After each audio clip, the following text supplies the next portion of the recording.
18:11. A esta hora saludamos en nuestros estudios al ingeniero Fernando Benalcázar, ex viceministro de Minas. Gracias, ingeniero Benalcázar, por esta oportunidad. La jueza constitucional Alejandra Cárdenas ha fijado para el 18 de septiembre una audiencia para examinar el pedido de inconstitucionalidad de la CONAIE al decreto 754, que estaba en vigencia y que permitía la consulta ambiental. Han sido convocados pues de esta audiencia el proponente Leonidas Issa y el presidente Guillermo Lasso. Recordemos todos que una de las medidas de la Corte Constitucional fue suspender los efectos del decreto 754. Ingeniero Benalcázar, ¿qué espera de esta audiencia? Buenas noches. Buenas noches, Edgar. Gracias por la invitación. Creo que todo el mundo que está en el mundo de inversiones, de áreas productivas, más allá de los temas mineros o ambientales, aunque fue la excusa el minero, tienen la oportunidad de poner su voz, de dejarse escuchar, más allá de una simple marcha que se dio hace un par de días, pero aquí se abre por convocación abierta para el 18 de septiembre esta oportunidad de expresar como amigos de la Corte o partes interesadas las preocupaciones que tienen. Y esto en todos los sectores. Usted recordará que esto no solo tenía que ver con el sector minero. Pero fue a pretexto de la consulta ambiental que se llevaba a cabo en dos locaciones mineras. Correcto, justamente ese fue el argumento, que se creó violencia, que no se creó seguridad y demás. Y más allá de eso, 176 licencias ambientales están en stand-by, suspendidas, porque simple y llanamente al derogarse el 754, se derogaba toda el ajuste que tuvo que hacerse después de los procesos largos que tomaron desde el mes de marzo para llegar a tener los mecanismos en el reglamento orgánico ambiental. Y todo eso quedó en el aire. Al quedarse todo en el aire quedó parada toda la industria y todo el desarrollo posible del país, con el impacto en empleo, con el impacto en inseguridad, y no se diga la inestabilidad del inversionista, pongo o no pongo mi plata. Nadie pone plata cuando el país está como está. O sea, sobre pretexto, insistimos nuevamente, de estas consultas ambientales en el Domo, en la provincia de Bolívar, y en La Plata, en la provincia del Cotopaxi, estas consultas ahí pararon, ahí se paralizaron. Correcto. Las consultas se paralizaron, pero los procesos en los cuales ya estaban los niveles de avance ponían en incertidumbre si se debía continuar o no se debía continuar. ¿Y cómo es la autoridad ambiental la responsable por este proceso? Al inicio hubo un debate, creo que al final del día terminaron continuando con los procesos de una manera muy pero muy lenta, muy recatada, en espera de saber qué mismo pasa con esta decisión de la Corte. Y lo que es bueno, si algo es bueno en medio de todo este proceso, es que solo tomó menos de 2 meses para que convoquen a una audiencia. Eso es interesante, claro, ¿no? Porque en otras ocasiones se suspenden los decretos y ahí queda en el interregno los procesos. Y creo que es interesante que ellos reaccionaron, y digo ellos, me refiero a los de la Corte Constitucional, porque sí debe dolerles en la cabeza cuando se van a dormir a la noche. ¿Hemos parado un país? ¿Hemos parado todo el sector productivo? Hospitales, centros turísticos, inversión agrícola, agropecuaria, minería, petróleo, todo parado. 7 ecuatorianos, 9 ecuatorianos que toman todas las decisiones y se para un país. Entonces yo creo que ese es un buen indicador, en mi opinión, que en menos de 2 meses hayan llamado a esta audiencia. Pero es que la presión de la opinión pública ha sido intensa. Incluso en los últimos días se dieron marchas de los sectores mineros. El Comité Empresarial Ecuatoriano emplazó a la Corte Constitucional a que revise el proceso, a que inicie el proceso. Así es, así es. No nos olvidemos que de inmediato la presidencia se pronunció solicitando que se revoque esa suspensión temporal, como ellos lo llamaban, del decreto ejecutivo. Lo mismo, como amigos o como partes interesadas, fueron el Ministerio del Ambiente y el Ministerio de Energía y Minas y otras áreas del gobierno que se vieron directamente afectadas, tuvieron que recurrir de inmediato. Fue el primer gran paso. También creo que fue interesante ver que por primera vez el ministro de Energía y Minas, Fernando Santos, tuvo una convocatoria a todo el sector petrolero, minero, energético. Comentamos eso aquí en una entrevista con usted justo ese mismo día en la tarde.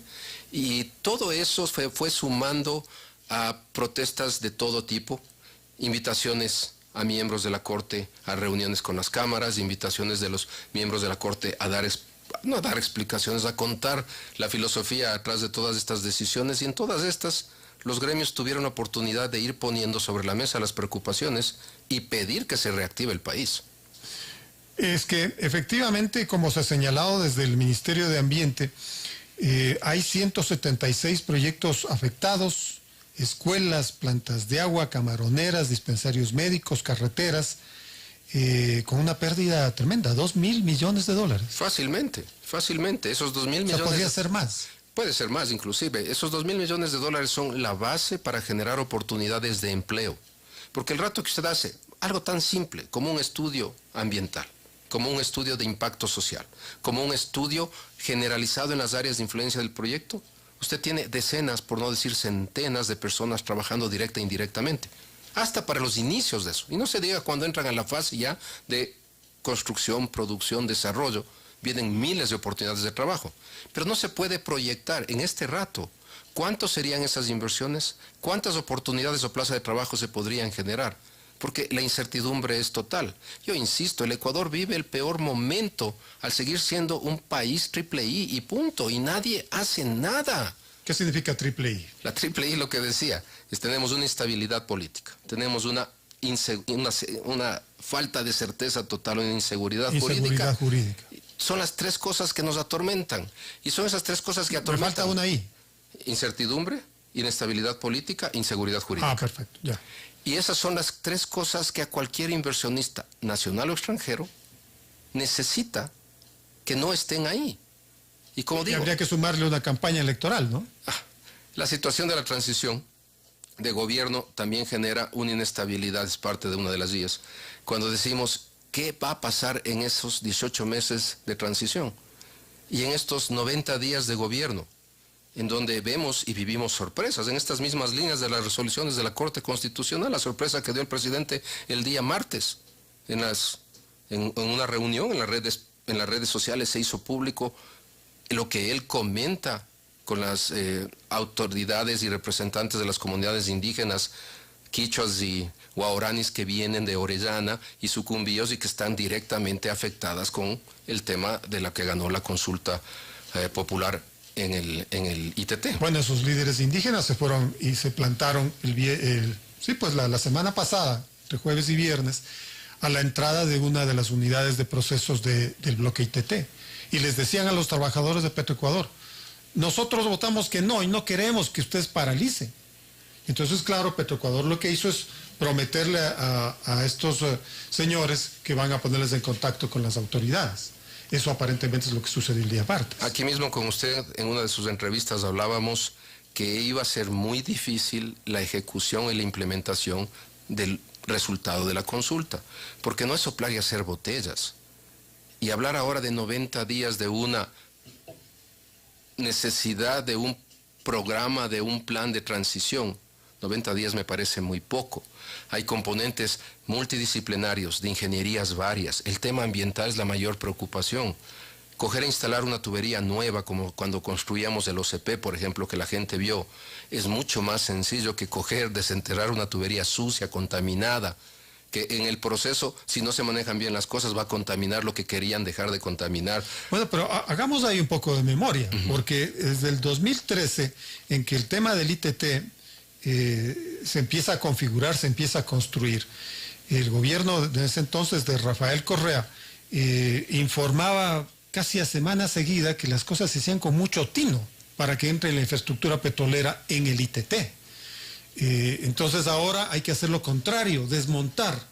Entonces habría que duplicar el cuidado. Exacto. Desmontar va a demandar mucho más tino, tal vez el doble del tino, usando las palabras que usted menciona, porque todo está sucio, todo está contaminado. Se necesitará cuidados para manejar cierto tipo de productos, cierto tipo de aislantes.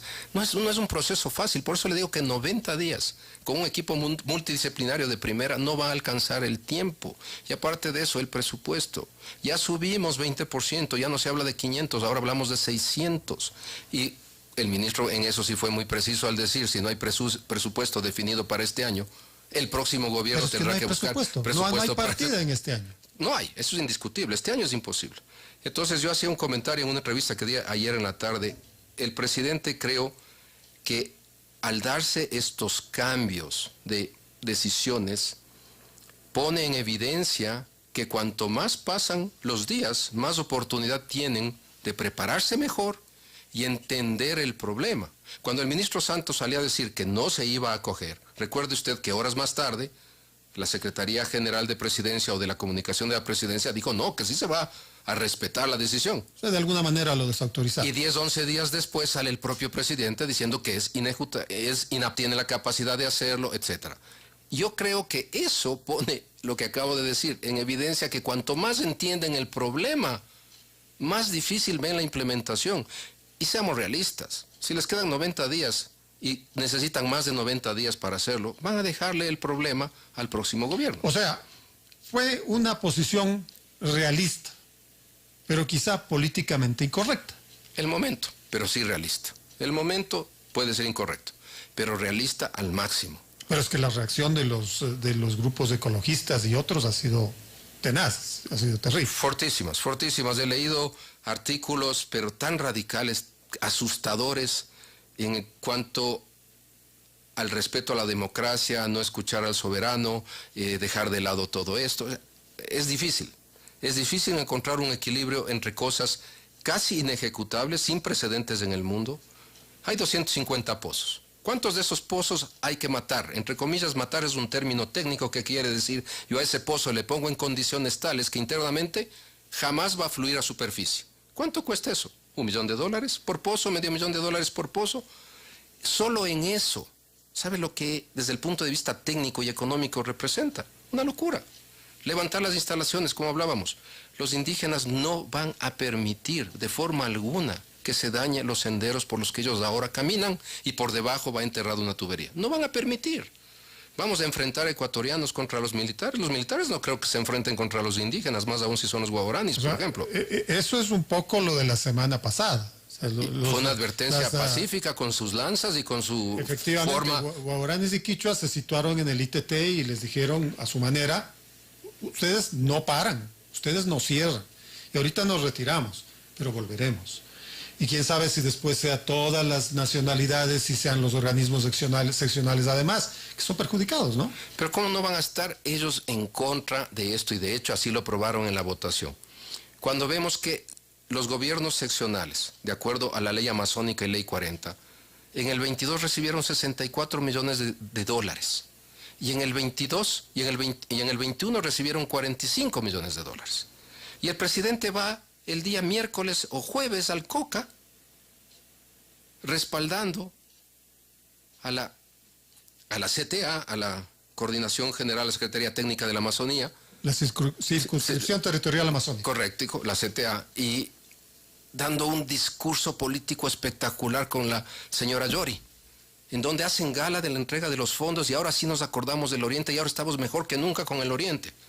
Entonces, también se ve el juego político importantísimo que están ahora involucrados las autoridades electas de esas dos provincias, y no se diga el valor que le están dando ahora a los señores que les apoyan en su protesta, porque 2,000 y más, casi 3,000 personas, 700 familias se quedan sin trabajo de la noche a la mañana si el ITT se va. Volvemos al tema de la Corte Constitucional. ¿Usted actuará dentro de este amicus curiae? Sí, definitivamente sí. Estamos, ¿en qué términos?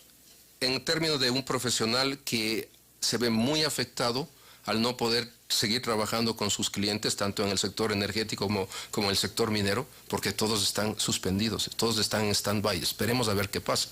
Entonces sí, vamos a presentarnos, inscribimos ya el jueves a las 14:30 y estoy trabajando con el equipo de abogados para sintetizar una serie de líneas en las cuales no solo vamos a hablar del tema minero, sino el tema minero y energético, que es en los que estamos focalizados y son uno de los más afectados al momento también.